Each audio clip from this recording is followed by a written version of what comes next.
Prunes. We've known it for constipation. It just might help your bones, though. Well, we got a journal club today. I'm Dr. Paul Zalzo. I'm Dr. Brad Weening. Welcome to Talking with Docs. We're going to be reviewing a journal article about prunes. About prunes, and there are actually a lot of comments on some of our other bone density videos and ways to maintain your bone density. That, hey, what about prunes? What about the prune study? What about prune? So this came from our viewers, so thank you for putting those comments in. And look, we actually read those and pay attention. We do. Now, my oldest son, when he was an infant, was constipated. Huge problem in younger in kids, for So sure. I gave him like the teeniest, tiniest drop of prune juice. Okay. It opened the floodgates. He's in his 20s. I don't think he's been constipated since that drop of prune juice. When He's going to hate that you told this story. Wow. He's anonymous right now. That's right. But yeah, that stuff really works. And what's interesting about prunes is that, yes, they are very good for constipation for a bunch of reasons. We're actually probably going to do a separate video, revisit kind of constipation and talk about that a little bit. But so what is it in prunes, first of all, before we get to the study, that helps your bones? So I'd say there's 4 things. Okay. Okay, so the first one. Fiber. Can I throw that out there? You sure can. Fiber is one of the first things. It's in a lot of fruits and vegetables. It is. Not unique to prunes. No. There's about, in 50 grams of prunes, there's like 4 or 5 prunes. It has like 3 or 4 grams of fiber. So not a ton. Not a crazy amount of fiber, but some fiber. So for sure, the reason that fiber would possibly help your bones is that it helps create a healthy microbiome. We've talked about the gut microbiome. So fiber breaks down to short chain fatty acids that helps create a little milieu, if you would say. That's a fancy French word. Yeah, in your mustache. In your gut that reduces inflammation and allows your gut to absorb things better, really. Yeah. So fiber, really important for lots of things. It can help your bones. So number 2 for me is polyphenols, and one specific polyphenol in prunes is chlorogenic acid. So a polyphenol is a plant compound that has a benzene ring and a variable number of hydroxyl groups. Right. And it's the hydroxyl group that gives polyphenols one of their anti-inflammatory benefits. A lot of people are like, well, why do plants have these things? So I looked into it. So polyphenols help plants defend themselves against UV light, actually, so they don't get sunburnt. Also helps protect them against insects, parasites, bacteria, against infections, and makes them less palatable to animals. So it helps actually, and even can attract pollinators. Right. So this is why polyphenols. This is why plants have them. So anything with poly in it is good. That's what I always say. It always comes back to that. Potassium. What about potassium in prune? That helps regulate the acid-base balance. Helps minimize pulling calcium out of the bone. So potassium is a good. Right, and a lot of people don't realize that when we are acidic, so you're eating a lot of acidic foods, say like sugary foods, soda, saturated fats, processed meats, and cheeses. You described my breakfast. Yeah, no, I know it was not your breakfast. What, honestly, did you have breakfast today? I did. What did you have? Raisin bran. Yeah, so that doesn't sound like what I just mentioned. No, I was joking. Yeah, but when you have all those foods, it increases the acidic environment of your stomach and your body, essentially. And one of the ways we really tightly control acid-base balance in our blood. And one of the ways to do this is they pull calcium out of your bones because of this. So you're thinking, how does my diet affect my bones? Well, that's another way, not just getting the calcium in. And then the last one is boron. Yeah. Not moron. No.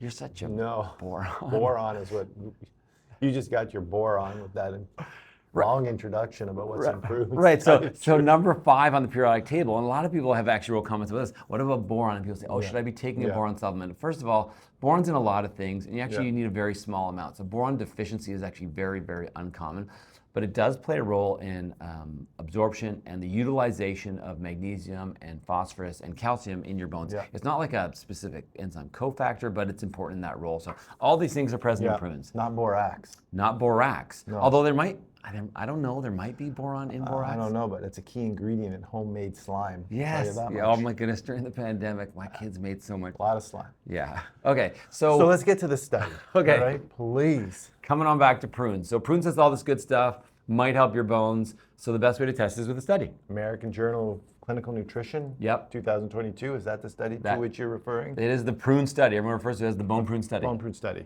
Okay. Okay.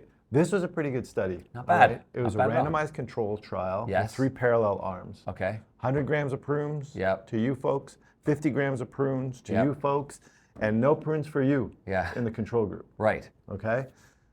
That is one of the best ways to do a randomized control trial. With Love it. 3 parallel arms, you got 2 different doses and a control arm. Right. And to put it in perspective, so 50 grams of prunes is like 4 or 5 prunes per day. per day. 100 grams of prunes is like 8 to 10 prunes, depending on the size. So it's a fair number of prunes. Yes. A lot of people are like, well, what about the rest of their diet? They're not just eating prunes. Well, they made sure that to assess not only their calcium intake, but their vitamin D intake. Yes. And people were supplemented so that all the groups were equal up to 1,200 milligrams of calcium and 800 international units of vitamin D, which, as you know, if you watch our channel, we would say it's probably on the low end. Yeah.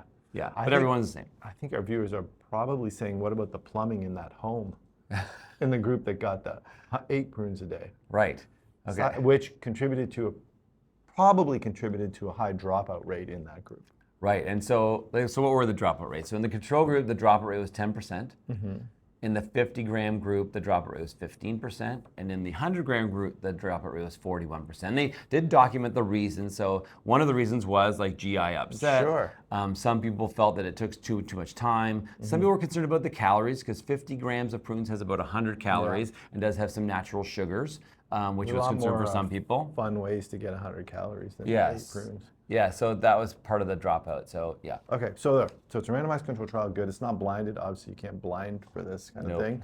And you had a good control group. Right. So what did it show? Wait. Followed them for 1 year. Yes, it's a good 1 year follow-up. I think other things that were good, they did some blood work. They did blood work actually to measure if you're eating your prunes. So they actually measured chlorogenic acid. Yes. They also did blood work to measure not only bone making activity, by a specific enzyme, and also bone breaking activity or osteoclast activity. And they looked at FRAX scores, they looked at bone mineral density. So yes, okay. Certainly some good objective measures. Yes. So what did it show?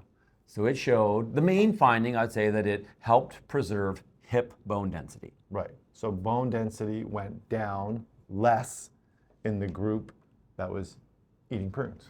Right, and I think this highlights the goal as we get older, particularly in the postmenopausal women group. Oh, yeah, that's the other point. Who they are. So they're postmenopausal women, average age 62, 51% were obese or were overweight, and 85% had osteopenia or osteoporosis. Yeah. But what I was going to say is that this highlights the fact that when it comes to your bone density, the goal really is not to increase your bone density. It'd be nice if you could. It's very, very difficult to do, as other videos have highlighted. So your goal is to try to reduce the loss. So what did the numbers show? What were the specific numbers as far as how it impacted your hip bone density? Sure. Well, first of all, in the big prune group, the 100-gram group, they couldn't get any results because of the high dropout rates. Which is unfortunate, because I think, well, we talk about that. I don't know. I mean, if there's such a high dropout rate, then it's not a practical thing, right? Right. If people in the study can't do it, nobody at home is going to be able to do it. But the control group dropped their bone mineral density by about 1.1% over the 12-month period, okay?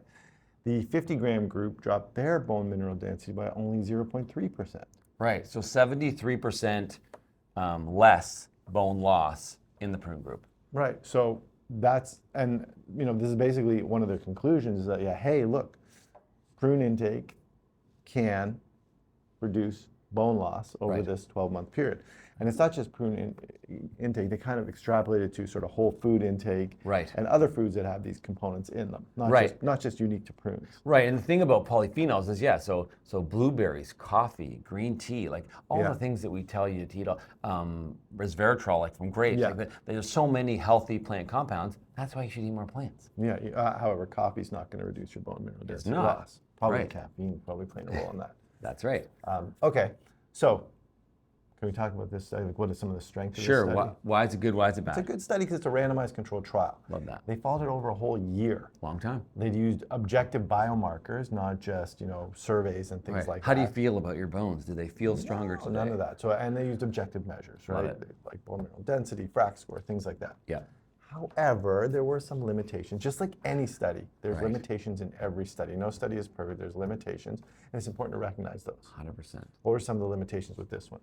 So for me, or limitations / biases. So for all limitations first for me is, the size. So I'd like it, obviously, the more people in each group, the better. But we use statistical measures to say this is powered enough that the findings are not random. I say the size originally was okay, but it's that dropout rate. That's one of the limitations. That's where I was headed. So what I would love is if people could have tolerated the 100-gram group, but to your point, just says, well, listen, what if you had like a 500-gram group? Well, if it's not practical, there's no point in even measuring it. Yeah. Like if people have to make their whole day all about how do I get my prunes in, no one's going to do this. And what's interesting about that in the discussion they talked about this is one of the obstacles with bone density medication. So we know, we've talked about this before, they're very effective at reducing bone loss. However, at 3 months, the number of people that are not taking them or not complying completely is like 75%. Yeah. And at a year, like about like half the people have stopped taking them because of side effects or other reasons, concerns. Fair. So the medications have this exact problem. So that's why the 100-gram group was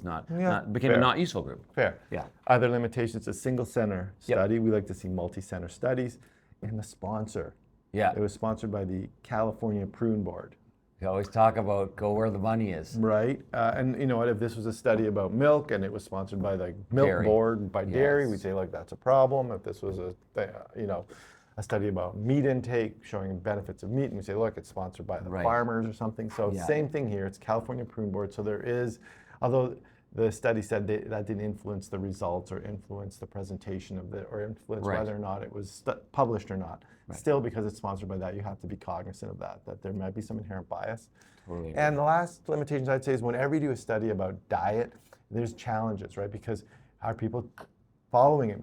Are they eating as much as they're supposed to be eating of that certain experimental food? Right. They did biomarkers that did measure that, but that's one of the challenges. And are these people eating other things at the same time? Some groups might be eating more calcium or more other stuff that is helping their bone mineral density. Well, they tried to control for that though, They but tried, yes, it's all through but dietary recall though, which is complicated. But it's always hard to do a dietary study. So those are some of the limitations. However, you know what? In my opinion, the strengths outweigh the weaknesses here, and there is something there. Right. So, what would your take-home message be? So, someone's like, "Hey, doc, should I?" It's funny because I asked AI this question this morning. Oh, did you? Yeah. I said, "Hey, so in light of all this stuff, would you, if you had brittle bones, or if you had osteopenia, I said, I know you don't have bones, would you take prunes?" Oh, and so I asked AI that. I said, I know you don't have bones, but if you had bones, what would you do? And so, first of all, what would you do? Me, I'm not a big fan of prunes.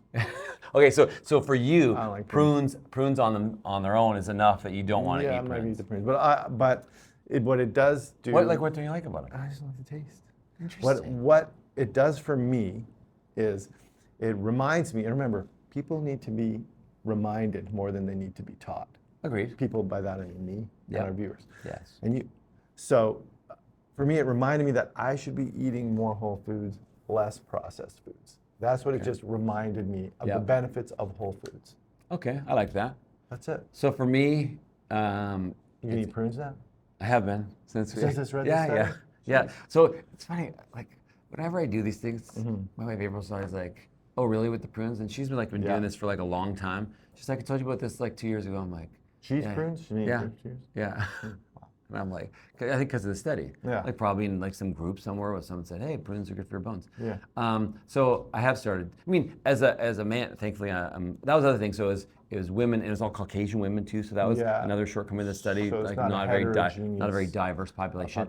It's good. So That's a good point. so I would. I think I think they taste okay. Yeah. Calorically, though, if you're trying to control your calories, 100 calories, I mean, you got to be a little bit careful. Yeah. You might have to take something away. So I probably will. Yeah. Do you count your calories like per day? No, I don't. But I mean, if you were someone that, right. or say if you had type 2 diabetes or whatever, you'd want to find out how responsive your blood sugar was to the dose of prunes. You can spread it out over the whole day, right? Because it's natural sugar and it has fiber, which blunts the response. But still a lot of sugar. Yeah. Dried fruit. Sugar fruit laden. Yeah, so for me, I probably would. And All I right, think fair if you're someone who, I don't want to do medication and I can't do heavy weight bearing exercise because I had other problems, I think it's a relatively easy intervention that has some decent evidence that it might Did I tell help. you about that woman at the gym the other day? No. The woman came up to me in the gym and she said, "Hey, you talk with docs?" I'm like, "Yeah." She goes, "Me and my friend are just doing our jump exercises for our bone mineral density." So awesome. Yeah, it was cool. That is Anyway, cool. that was just an aside. So there you go. That's the prune study that everyone's been commenting about. Thank you for commenting about that. We love the comments you leave. We love our viewers. I mean, because without you guys, we wouldn't be here. And you give us comments, and we do listen, and we try and make videos about what you suggest, and here's one of them. Now you know. And if you like this video, please like it. Subscribe to our channel. Get your friends to subscribe. Share it with someone you think maybe could use a couple prunes in their diet. Yeah. Keep them far away for the That's first right. little while. Or comment, "No thanks," if you don't like prunes. There you go. Remember, you are in charge of your own health. See you next time.